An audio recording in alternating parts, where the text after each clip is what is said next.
Hey everybody, welcome back. I'm Erica Carlson. I'm a realtor with BRIX Real Estate. Thank you for joining me here on my show called I Heart Minneapolis Homes. Today we are going to get into our offer price, and we're going to really focus on going below asking price and what that means a little bit more, because honestly, that's what appeals to you when you're buying a house. You don't want to go over asking price. You don't want to pay more than what everybody else is paying. You don't want to be the most expensive house on the block. And I know there's a lot of worry out there, especially today, that you're going to overpay. So, we could get into the nuances of what that actually means, but the simple version is, as a buyer, you're the one determining market value.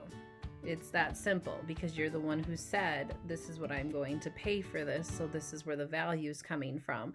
So if you think it's too much, trust me, right now, the way the inventory shortage is, somebody else will pay for it anyway. Move on to something else that you find more affordable. So before you get into whether you get to offer less or more would depend on your market that you're currently in. So I'm making this in 2021. Spring was really hot. There were houses getting 45 offers on, your basic suburban split level. We're not quite at that level of crazy, but people are still getting multiple offers on their property.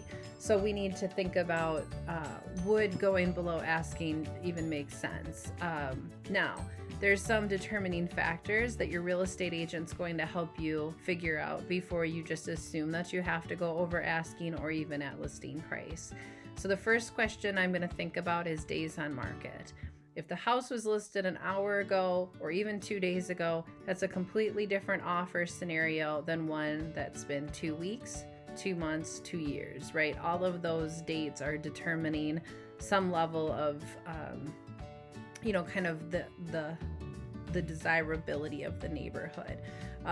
Obviously, the more you go up in purchase price, there's just less people that can afford it. So it doesn't mean there's anything necessarily wrong with the house, as people like to talk about. So that's a big topic, is to know your days on market. And then the next thing is to check the comps or the comparables. So what is selling in that half mile to 1 mile radius? How fast do houses sell in that neighborhood? Maybe, if it's a very small rural community, maybe it does take houses a really long time to sell, because again, there's just not that level of demand. That's different than a suburban or city house, where maybe houses sell in days or hours. So you want to look at the comps. You want to see what other houses are selling for, to give you an idea of what is fair market value, as I often hear people talk about. And the most important thing is you.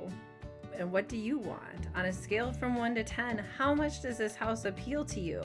How much regret is there going to be tomorrow if I call you and say you didn't get it? Do you wish you would have been more aggressive with your offer? How many other offers were there on this house? So the come back to the 1 to 10, 10 being the most, 1 being the least. Well, first of all, if you're under a 5, why are you even writing an offer? So 5 to 10, minimally, is this everything you've been looking for? Then maybe it's not the best house to be, doing some deep negotiation, possibly offending the seller, possibly setting you up for just a simple no.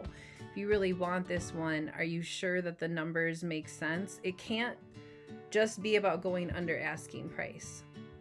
Asking price was determined by the listing agent and the seller. So now you're asking yourself, is it worth that to me? If I get told no, if I don't get this house, how upset am I about this tomorrow when I'm told no? Or, it could go the other way too. So those are the biggest things we want to think about when we're coming up with our price, let alone a lower price than asking. Thank you again for joining me today.